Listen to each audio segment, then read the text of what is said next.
Private school जिनका contribution तालीम को आम लोगों तक पहुंचाने में एग्जेम्पलरी है, और जिन प्राइवेट स्कूलों से पढ़कर कई सिविल सर्वेंट, कई पुलिस अफसर, और जो पीछे वर्दी वाले खड़े हैं, इन वर्दी वालों में भी ज्यादातर वर्दी वाले प्राइवेट स्कूलों से पढ़कर ही इन्होंने वर्दियां पहनी है। इस समय जो जम्मू में अलग अलग इंपॉर्टेंट पोजीशंस पर लोग काम कर रहे हैं, वो भी प्राइवेट स्कूलों के ही प्रोडक्ट हैं। लेकिन अचानक जम्मू कश्मीर की सरकार को लगा कि जिन प्राइवेट स्कूलों में कोई कमी है, किसी का कोई कागज कम है, तो उसे नजदीकी सरकारी स्कूल के साथ टैग कर दिया जाए। और टैग करना ही नहीं, बल्कि अन्य कुछ और भी चीजें सरकार करने जा रही है। सवाल तो सबसे बड़ा यह था कि आपके सरकारी स्कूल जो रिजल्ट हर साल देते हैं, अगर उसी रिजल्ट को आप पैमाना और बुनियाद बनाते तो शायद आप ये फरमान जारी नहीं करते। प्राइवेट स्कूलों से ताल्लुक रखने वाले एक और प्राइवेट स्कूल के मालिक मेरे साथ हैं, अजीत कुमार जी। अजीत जी, आपका नाम अजीत जी है ना? हाँ, अजीत जी, मुझे बताइए कि आखिरकार आपको आज पुलिस के डंडे खाने के लिए यहां तक आने की जरूरत क्यों पड़ी? देखिए, जो जेके बोस ने नया जो कानून बनाया कि जिन बहुत सारे स्कूल जिनकी परमिशन अभी खत्म हो चुकी थी और 22 की मार्च की परमिशन खत्म हो चुकी थी और उनकी इंस्पेक्शन भी हो चुकी थी, एक आधा जो एनओसी ना देने की वजह से वो स्कूलों की इन एफिलिएशन जो है बोर्ड ने नहीं निकाली। और लास्ट अभी जो सेशन आने वाला है, जो 23 सेशन आने वाला है, तो लास्ट सेशन में आकर बोर्ड ने एक नया सिस्टम, एक नया कानून बनाया कि जिन स्कूलों की एफिलिएशन नहीं निकली है उन स्कूलों को नियर बाई गवर्नमेंट स्कूल के साथ टैग किया जाए। अगर कोई हाई स्कूल है तो उसको हाई स्कूल के साथ, अगर कोई हायर सेकेंडरी स्कूल है तो उसके तीनों क्लासें जो बोर्ड की हैं, 10th क्लास, 11th और 12th, उसके सभी बच्चों की tagging near by government school के साथ किया जाए। टैगिंग का मतलब क्या? टैगिंग का मतलब ये है कि जो बच्चे हैं बोर्ड के एग्जाम देने वाले बच्चे, जैसे 10th क्लास, 11th, 12th, वो सारे बच्चे उनका एग्जाम नियर बाई स्कूल करवाएगा और उनकी जो नेक्स्ट जो एग्जामिनेशन फीस वो भी गवर्नमेंट स्कूल ही लेंगे। तो इससे क्या होगा कि एक बहुत बड़ा कंफ्यूजन हमारे बच्चों के ऊपर भी पड़ा हुआ है, और बच्चों के जो पेरेंट्स हैं जिन्होंने प्राइवेट स्कूल में उन बच्चों को एडमिट करवाया हुआ है, तो एक बहुत बड़ा एक साइकोलॉजिकल जो बच्चों के ऊपर भी अफेक्ट पड़ेगा कि हम जहाँ पढ़े थे एडमिशन हमारी जहाँ हुई है, अभी हमें पेपर जो है, पेपरों के समय हमें दूसरे स्कूल में जाना पड़ेगा। तो ये हमारे समझ के बाहर है कि अगर आपने कोई टैगिंग का सिस्टम करना है तो पहले वार्निंग देनी चाहिए थी कि अगर आपकी परमिशन नहीं है तो आप इतने पीरियड के बीच में आप अपने अपने एनओसी जो है बोर्ड में सबमिट करो।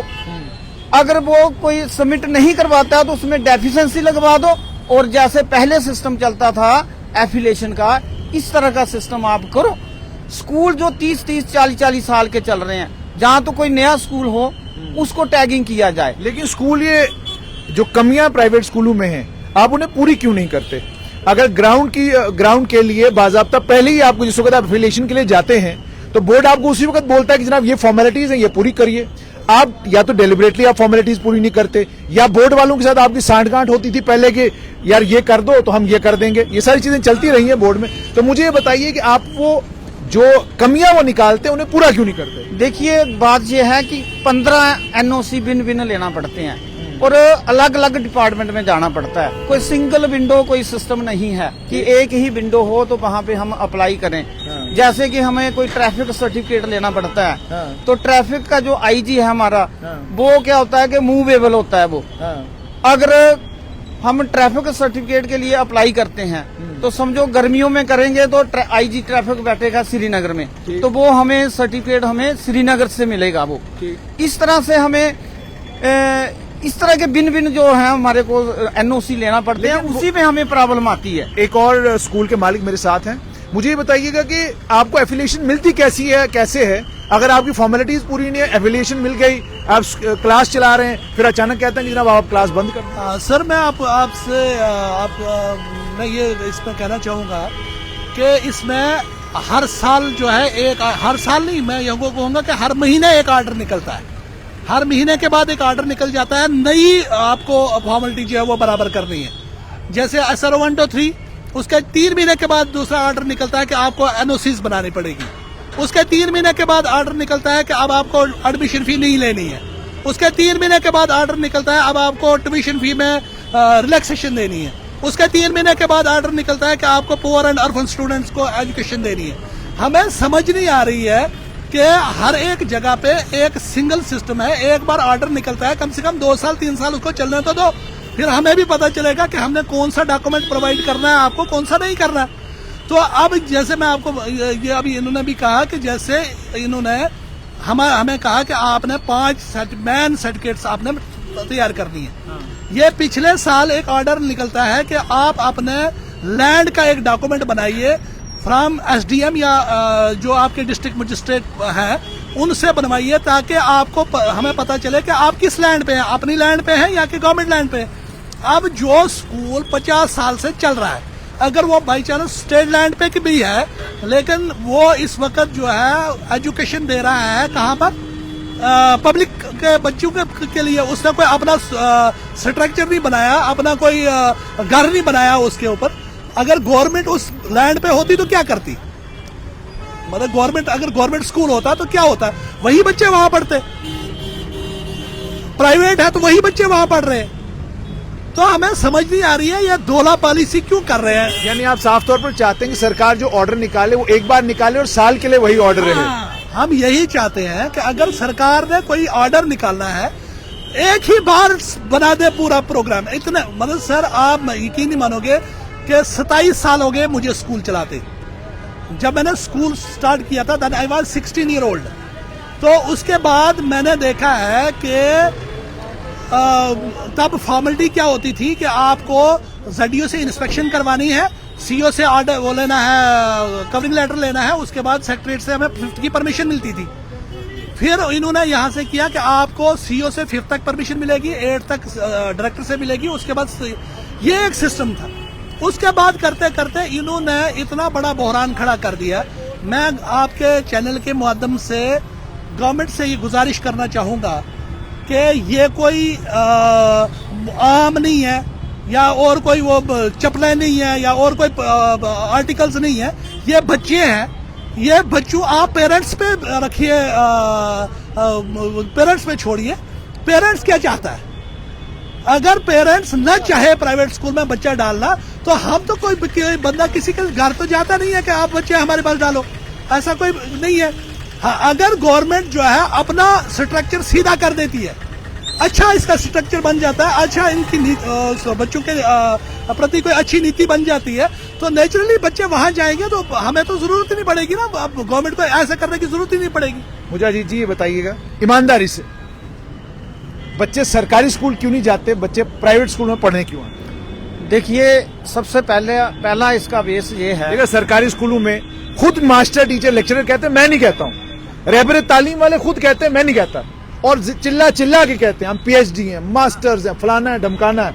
लेकिन सारे मास्टरों के, टीचरों के, लेक्चररों के और साथ में रहबर तालीम वालों के भी अब बच्चे प्राइवेट स्कूल में पढ़ते हैं। वो अपने स्कूल में भी बच्चे को पढ़ा के राजी नहीं। अपने स्कूल में जहां खुद वो मास्टर टीचर लेक्चरर है वहां वो अपने बच्चे को नहीं पढ़ाते, नहीं यहाँ नहीं पढ़ाना मैं प्राइवेट स्कूल पढ़ाऊंगा। ऐसा है क्यों? देखिए सबसे पहले इसका बेस देखिए कि आप पिछले साल का जो रिजल्ट है 10th का देख लीजिए, 11th का और 12th का देख लीजिए। पहला तो बेस आप रिजल्ट पे देखिए कि रिजल्ट अगर गवर्नमेंट का अच्छा है या प्राइवेट स्कूल का, वो तो आपने ही इसके पूरे डाटा निकाल के बताया हुआ है। और बोर्ड भी निकाल कर जब भी रिजल्ट आता है गजट पे लिखा होता है कि कितने % प्राइवेट स्कूल का रिजल्ट है और कितने % गवर्नमेंट का स्कूल है। दूसरा इसका फैक्टर ये आ जाता है कि गवर्नमेंट के जो अपने इंफ्रास्ट्रक्चर है इनके स्कूलों का, तो पानी तक तो यहाँ के इनका फ्रेश पानी तो पीने के लिए बच्चों का तो है नहीं है। अभी जो बड़े बड़े जो शहरों के स्कूल हैं उनमें इन्होंने उसमें डेवलप किया होगा। कौन सा? ये बगल में चलिए घास मंडी स्कूल है, ये बगल में canal road girls higher secondary school है, ये बगल में रणवीर है, अभी 2 मिनट मैं और आप जाके चक्कर लगा के आते हैं, पता चल जाएगा। हाँ, तो ये भी मेन एक कारण है कि इनका जो अपना इंफ्रास्ट्रक्चर है वो भी कोई मतलब इम्प्रूव है नहीं, डेवलप्ड है नहीं है। सवाल ये है, मेरा सवाल आपसे सीधा है हाँ, कि सरकारी स्कूल में पढ़ाने वाला master, teacher, lecture highly qualified, जी, जी। पीएचडी, उसके कलीग भी सारे पीएचडी होंगे, कम तो होगा नहीं, बिल्कुल, बिल्कुल। सारे कलीग भी एमएससी हैं, लेकिन उसको अपने कलीग पे भरोसा नहीं, उसको अपने स्कूल पे भरोसा नहीं, उसको अपने प्रिंसिपल पे भरोसा नहीं। वो कहता जी मैं तो जोधामल में पढ़ाऊंगा, मैं तो जीडी गोयनका में पढ़ाऊंगा, मैं तो जेके पब्लिक स्कूल में पढ़ाऊंगा, मैं तो मायर जाऊंगा, मॉडल अकेडमी जाऊंगा, अपने स्कूल में नहीं पढ़ाऊंगा। तो यही तो कारण है, यही तो मेन कारण है।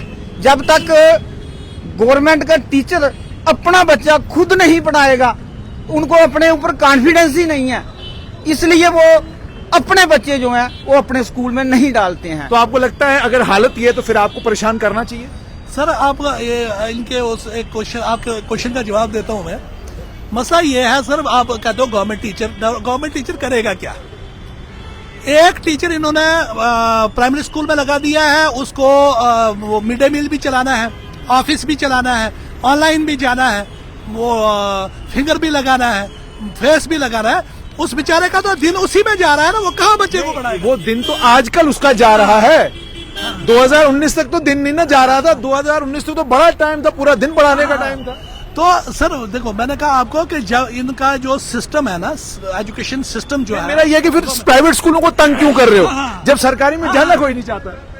तो हम भी यही चाहते हैं कि हमने इनको कहा कि आप बच्चों पे रखिए, आप पेरेंट्स पे रखिए। पेरेंट्स क्यों चुन रहा है प्राइवेट स्कूल? क्या बात है, क्यों चुन रहा है? मैं सर आपके चैनल के माध्यम से एक चीज और ये गवर्नमेंट को बताना चाहूंगा कि प्राइवेटाइजेशन कहाँ नहीं है।